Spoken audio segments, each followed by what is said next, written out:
வணக்கம். சற்று முன் கிடைக்கப்பெற்ற மிக முக்கியமான செய்தி ஒன்று வெளியாகியுள்ளது. அண்ணா பல்கலைக்கழக விவகாரத்தில் யார் அந்த சார் என்ற கேள்விக்கு தற்பொழுது பதில் கிடைத்துவிட்டது.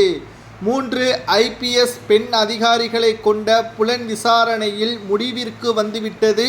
பல்வேறு சர்ச்சைகளில் தற்பொழுது திமுகவினர்கள் கடந்த ஆண்டுகள் முழுவதுமாக சிக்கியுள்ள நிலையில் பேரதிர்ச்சியாக இந்த சார் யார் என்பது வெட்ட வெளிச்சத்தில் வந்து உள்ளது. மேலும் திராவிட முன்னேற்றக் கழகத்தின் அமைச்சரை காப்பாற்றும் விதமாக திமுகவினர்கள் காவல்துறை அதிகாரிகளை தற்பொழுது மிரட்டி FIRஐ மாற்றி எழுதப்பட்டதும் வெட்ட வெளிச்சத்தில் நீதிமன்றத்தில் புலன் விசாரணையின் முடிவில் ஆதாரங்களை சமர்ப்பித்துள்ளது.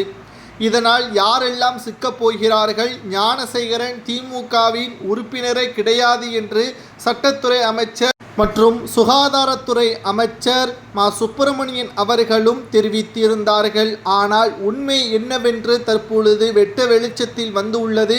அந்த சார் யார் என்பது தற்பொழுது திராவிட முன்னேற்ற கழகத்தின் மிக முக்கியமான நபராக இருக்கக்கூடியவர் என்பதும், மேலும் இந்த வழக்கில் பல்வேறு திடுக்கிடும் தகவல்களும் வெளியாகி உள்ளது.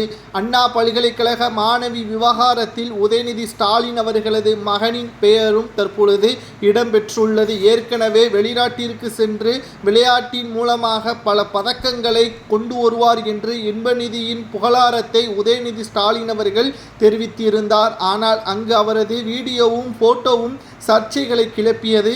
அதேபோல்தான் அண்ணா பல்கலை விவகாரத்தில் உதயநிதி ஸ்டாலின் அவர்களது மகன் இன்பநிதியின் பெயரும் தற்பொழுது கிடைக்கப்பெற்றுள்ளது. அமைச்சர் மூலமாக இன்பநிதி அவர்கள் இந்த உறவை வைத்திருப்பதாகவும், இதனால் அண்ணா பல்கலைக்கழக மாணவி விவகாரத்தில் ஞானசேகரனுக்கு உதவியாக அமைச்சர் மா. சுப்பிரமணியன் அவர்கள் இருந்ததாகவும், அவருக்கு அடுத்தபடியாக இந்த வேலைகளை செய்ய தூண்டியது இன்பநிதியாக இருக்கலாம் என்ற தகவலும் தற்பொழுது இறுதிக்கட்ட விசாரணையில் வெளிவந்துள்ளது.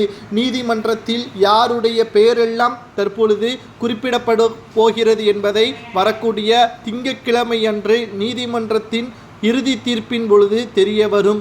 இவர்களுக்கெல்லாம் என்ன தண்டனை கொடுக்கலாம்? கலைஞருக்கு பிறகு ஸ்டாலினுக்கு பிறகு உதயநிதி, தற்பொழுது இன்பநிதி வரை பல்வேறு சர்ச்சைகளில் சிக்கியிருக்கக்கூடிய நிலையில் பதவியை வைத்து இவர்கள் பாதுகாப்பான இடத்தில் இருக்கிறார்கள். புலனாய்வுத்துறை விசாரணையின் முடிவில் இன்பநிதியின் பெயர் இருக்கிறது.